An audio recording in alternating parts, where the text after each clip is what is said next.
mo ba'y bakasyon na may history lesson? Tara na sa napakagandang isla ng Limasawa sa Southern Leyte kung saan unang itinatag ang Kristyanismo sa ating bansa. Just quite rural, but like authentic. Feels like the whole place is exclusive. Online lending app naglipa na. Kaya naman, marami ring lubog sa utang ngayon. Nasa 200,000 ang nagamit namin pera doon. Yung the rest, tubo na yun. Gagawin kong miserable ang buhay. Nakakatakot, lalo na yung mga death threats ka. Doon na nagsimula yung TAPAL system or patchwork. Kung kukumpitin ko yung 34 olas na yun, 400 plus thousand. Talaga ka, ipopost ko mukha mo kang matabang galisin. Paano ba makaiiwas sa ganitong kapalaran? Kung gagawin ko lang yung pinlano ko na mawala na lang, baka wala rin puntahan itong nangyari sa akin po.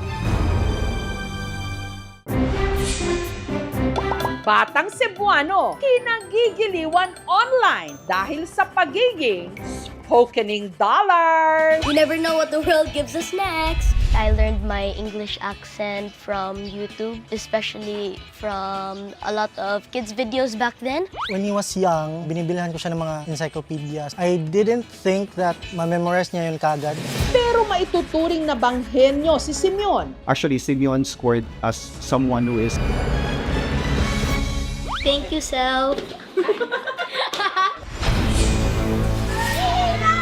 Pambubuli sa isang eskwelahan sa Ilocos na nag-viral.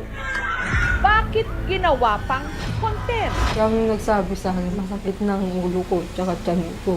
Kasi pinugbog ako sa school. Hindi ko na-imagine na ganun pa nakagrabe yung ginawa sa kanya. Nalalaman ko na lang na di daw siya pumapasok. Dito nila nakikita sa waiting shed nakahiga.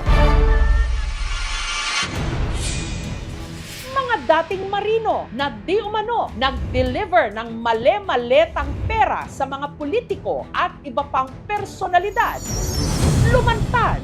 At ganyan po sila mag-deliver. Mga hawak daw nilang mga pruweba o resibo. Dapat ba paniwalaan? Trabaho lang po yung pumasok sa isip namin kasi wala naman kaming intention na masama. Hindi ka na gulat na, Diyos ko, grabe, mali-maletang pera. Kay Presidente, magkano ang dineliver nyo, sabi mo? Basta 5 maleta po. Yung mga litrato daw po na nakunan, mukhang AI-generated daw po. May logo yung mga suot nila na Misibis Bay. Ang Misibis ba kay Zaldico? Nang pagka-hired ko po, na-assign po agad ako sa ICC. Yun po pala yun, yung ICC investigator. Nakita mo ba si Senator Trillanes? Yes po, nakita ko rin. Yung 80 na sundalo na yan, pag hiniwa-hiwalayin at tanungin, lahat yan, bibigay yan. Unahan ko na yung mga mangiintriga sa inyo. Baka DDS kayo.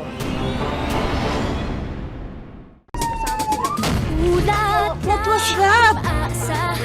Ito ang Tacloban na dinatnan namin. Isang masamang panaginip. I survive! Ganda ng driver ko. Hindi ako makapaniwala. Ang ganda ng ngipin. Ako po ang inyong kapuso. Mabuhay from the Philippines!